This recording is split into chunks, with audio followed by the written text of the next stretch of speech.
Well, I want to thank Father Jonathan for allowing me the privilege to come preach this morning. But then he gave me the passage known as the Mount of Transfiguration to preach on. Now, if you're like most people, you tend to get caught up in the coolness of this passage.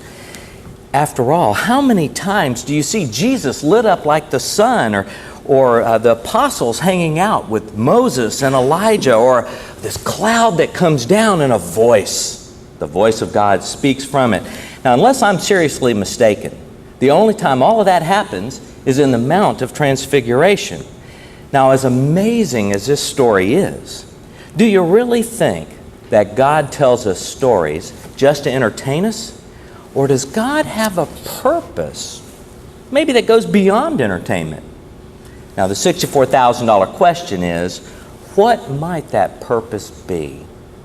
As cool and dramatic as the Transfiguration is, its purpose is to declare, if Jesus is God, then follow him. Or, to quote Elijah in his confrontation with the prophets of Baal, how long will you go limping between two opinions? If the Lord is God, follow him. But if Baal, follow him. Now, I suspect that most of us fail to see this as the purpose of such a great and grandiose passage. We typically find ourselves caught up in the spectacle, and we fail to see chapter 9, this passage, in light of its context within the book of Mark. Now, for example, consider what has just happened in chapter 8. In verse 29, Peter has just declared that Jesus is the Messiah. Then in verse 34, Jesus makes this radical declaration. His disciples must deny themselves, take up their cross, and follow him. And then in verse 38, Jesus solemnly warns that first century generation that if they are ashamed of him in this adulterous generation, right, he will be ashamed of them when he returns in his glory. Now, it is immediately after these three amazing statements that Mark breaks into this emphatic declaration of the deity of Christ. It's demonstrated by the Transfiguration. It's inarguable. But is it coincidence? Is the structure coincidence? Is Mark simply throwing stories together and he didn't know where else to put the Transfiguration? Do you think that's possible? No.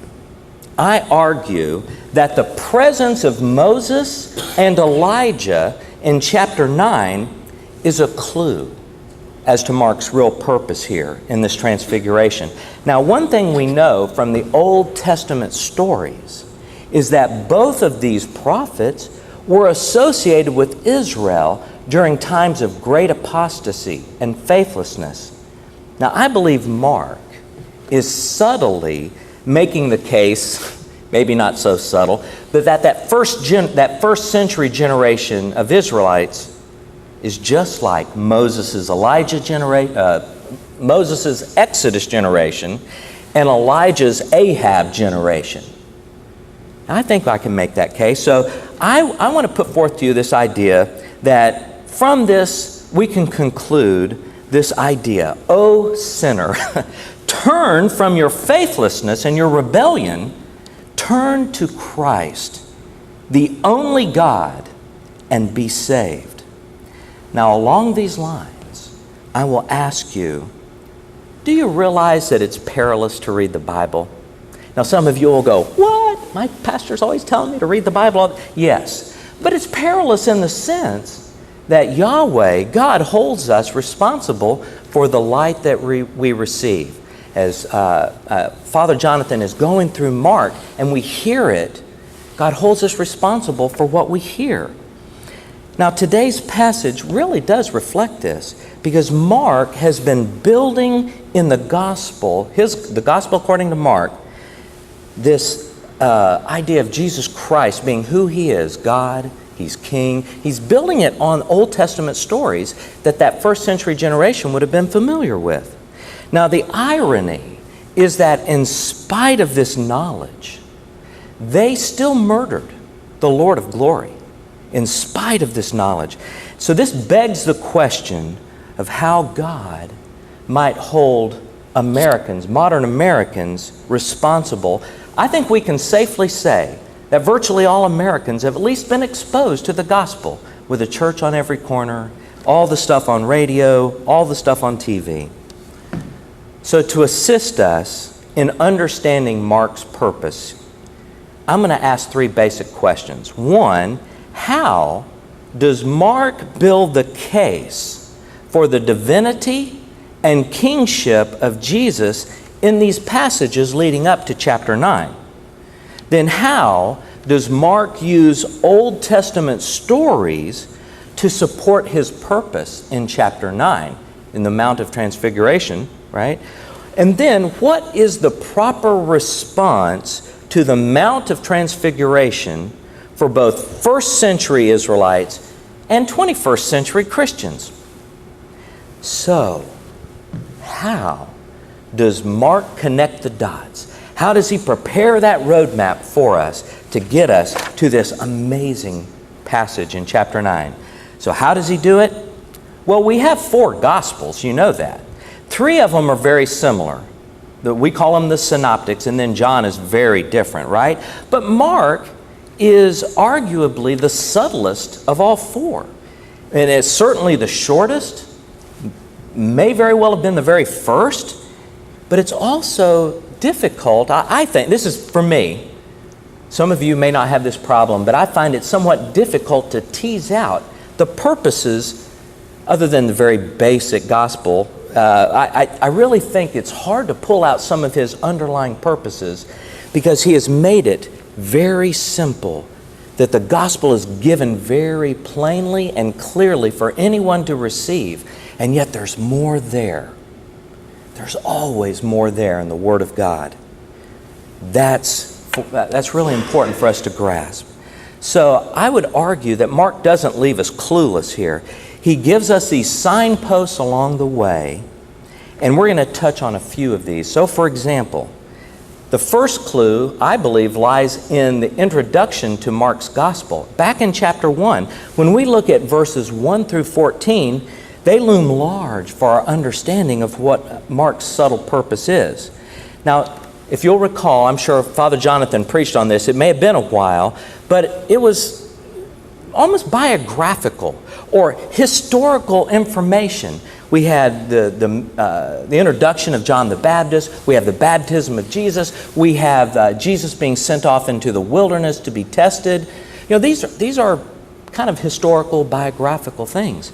But I want to put forth to you that it's more subtle than that, in the sense that when we look at verses 2 through 8 of chapter 1, we had that quote from Isaiah, and we see that Mark is portraying John as the herald of the king. The herald is the representative of the king. He's the Johnny on the spot. He represents the king. So when we get to verse 14, something dramatic happens. It's crucial to our story because in verse 14 it says, now after John was arrested. Who arrests the herald of the king? Maybe it's his enemies. Maybe what we see here in the very beginning is this foreshadowing of the rebellion of Christ's own people. His own people received him not, to quote John chapter 1. They are rejecting him, and to arrest the herald of the king is to go against the king himself. But now, as we move on in chapter 1, when we get to verses 21 through 34, very interesting story. We have Jesus throwing demons out. He's exorcising demons out of people. He's healing people. And I argue that what he is like his father David. Remember, he's the son of David. He is the lawful king of Israel. And I put forth to you that unlike his father David, who took the sword and smote the enemies of Israel, he is smiting the enemies of God in the sense of driving demons out of people, out of Israelites. He is fighting disease. He is taking the battle on a totally different plane than David was. But they're still warriors. Jesus is a warrior king. And it's pretty clear that it is establishing the divinity of Christ. When Christ can drive out demons and he can heal the sick, those are things that God does. So he is both king and he is divine. So Mark has used these biographical facts in chapter 1 to establish the bona fides of Jesus. So I think he's doing this so that in part he can grab the attention of the first century audience. But how can he build on that? He's really building on that by taking some Old Testament stories to support his position that ultimately finds its fruition in the Mount of Transfiguration in chapter 9. Now, you might say, well, Mark's not being very subtle in chapter 9. You have Elijah and you have Moses, clearly representing the law and the prophets. Clearly, Mark is saying that the law and the prophets support the divinity of Christ. That is true. That is not subtle. But maybe Mark hasn't thrown all subtlety out of the window. So maybe we should ask, wait a minute, how does Mark foreshadow the appearance of Moses and Elijah in chapter 9? How will they be players in our drama? Now, I think Mark was brilliant in putting this together, and he had this in mind. He's leading to this crescendo in chapter 9. This is my opinion. And so, when I get to those early verses and I start to see the quote from Isaiah in chapter 1, verse 2, and I start to think, wait a minute, that's not the only time John is a recipient of a famous prophecy. Think about Malachi chapter 4, verses 5 and 6, where you have this famous prophecy that says Elijah is going to come back. He's going to turn the hearts of the people, right? He's going to come to try to prevent Yahweh from coming and uttering a decree of absolute devastation. That's the last word in the Old Testament. And wait a minute. In what Father Jonathan read when we were looking at the gospel, at the very end, in verse 13, Jesus says something that's radical. He says, Elijah has come, and they did to him whatever they pleased, as it is written of him. Now, I encourage you to look at the other Gospels, because Matthew in chapter 17, verse 13, clarifies this a bit. Because then he records that the disciples then understood that Jesus was referring to John the Baptist. Now, I believe that a key to putting all this together is seeing that Mark is linking John the Baptist with Elijah, and it's leading forward to the actual appearance of Elijah in chapter 9. So I think one must read all of these passages together, which could take some time. All right, now if John and Elijah are linked, then maybe Mark is subtly bringing to our remembrance some stories. How about the story of Elijah and the prophets of Baal? Now, Elijah's the one who famously laments, I'm the only one left. You know, everybody else has gone after Baal, and Yahweh has to remind him, no, I've reserved 7,000, have I not? There's always a faithful remnant. But he lived in a terrible generation who'd abandoned Yahweh. They were faithless, and they went after Baal. Very sad. You know what? It sounds a lot like what happens in the first century with Jesus. Don't they abandon Yahweh? Absolutely. Go off after false gods of their own making.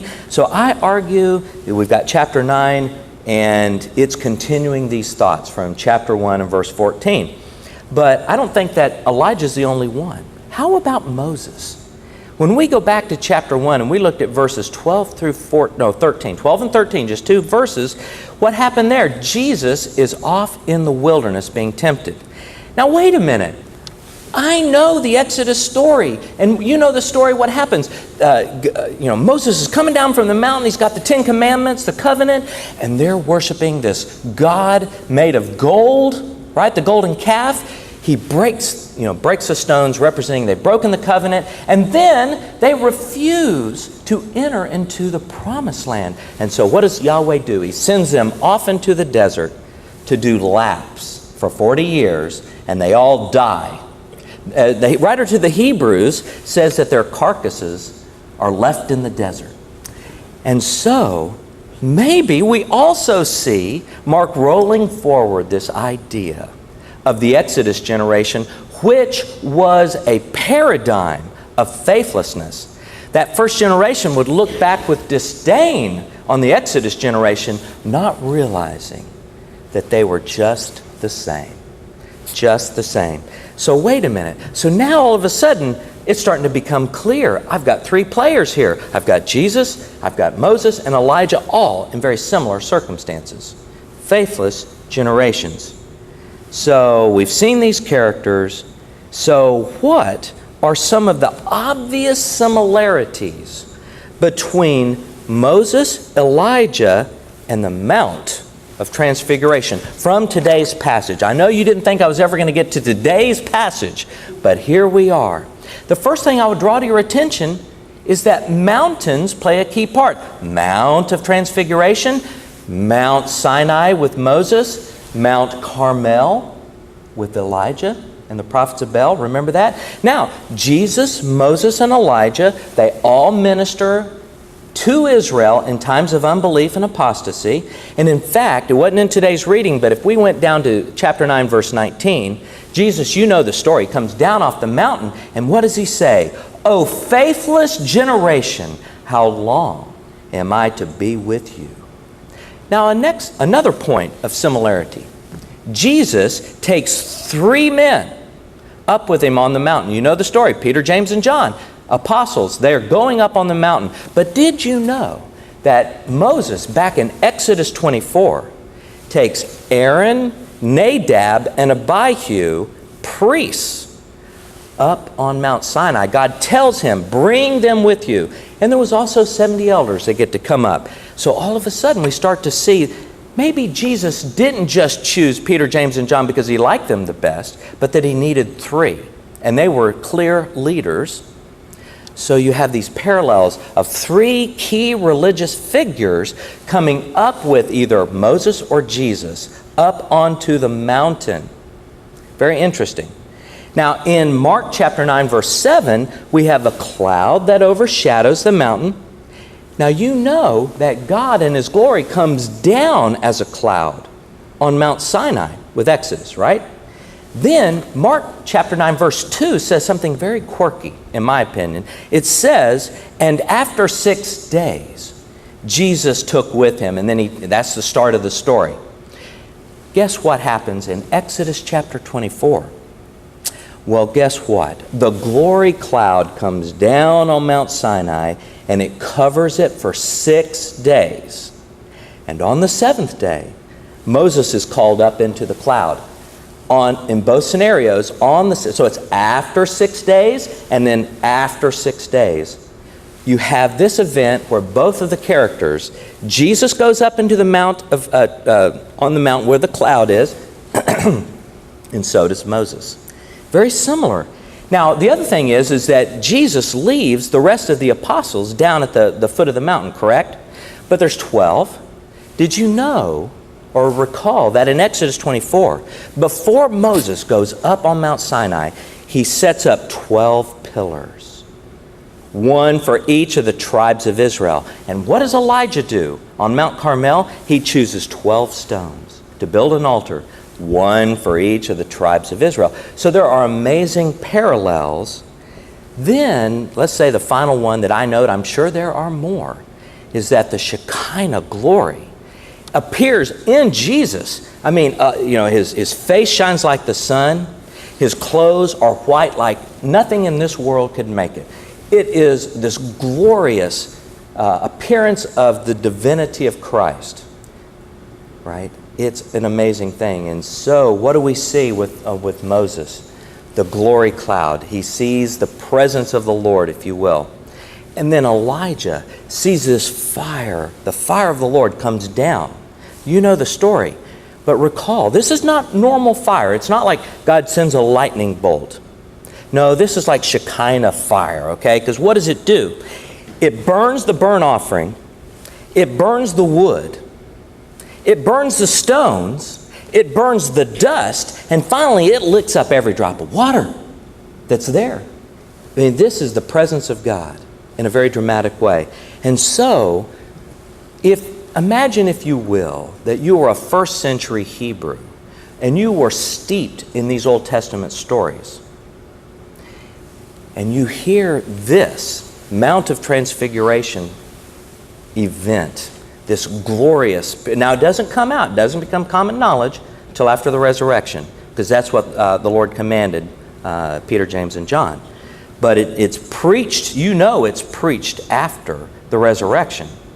We just, this is the gospel. And tradition teaches us this is Peter's gospel. And Mark is writing down what Peter taught. So we've seen that Mark foreshadows the role that Moses and Elijah play in chapter 9. And we've seen how chapter 9 has remarkable similarities to Exodus 24 and 1 Kings chapter 18. So how does Mark show the faithlessness and rebellious nature of that first century generation? Now, recall in chapter 1, verse 14, they capture the herald of the king. That's foreshadowing it. Chapter 3, verse 6, the Pharisees went out and immediately met with the Herodians against Jesus to determine how they might destroy him. In chapter 6, Jesus' hometown of Nazareth rejects him. And also in chapter 6, they murder John the Baptist. But chapter 8 is that watershed. You have the feeding of the 4,000, which really takes you back to the whole Exodus generation and how they wandered in the desert and God fed them with manna, right? And then what happened? The Pharisees in chapter 8, verse 11, they demand a sign of Jesus. And that takes you right back to that faithless generation, because Exodus generation, was always testing the Lord. We want food, we want water, we want X, fill in the blank. Testing God is a clear sign of reprobation. Now, in chapter 8, verse 22 through 26, Mark records that Jesus heals the blind man, but it's a quirky story because he doesn't just heal him immediately. He heals him in stages. And so, as I'm drawing to a conclusion here in this, I want you to see that that's speaking of spiritual blindness. So, what is our proper response? We are to receive Jesus Christ as the Lord. If Jesus is God, then follow him. I don't care if you're first century folk or you're 21st century folk. If Jesus is God, follow him.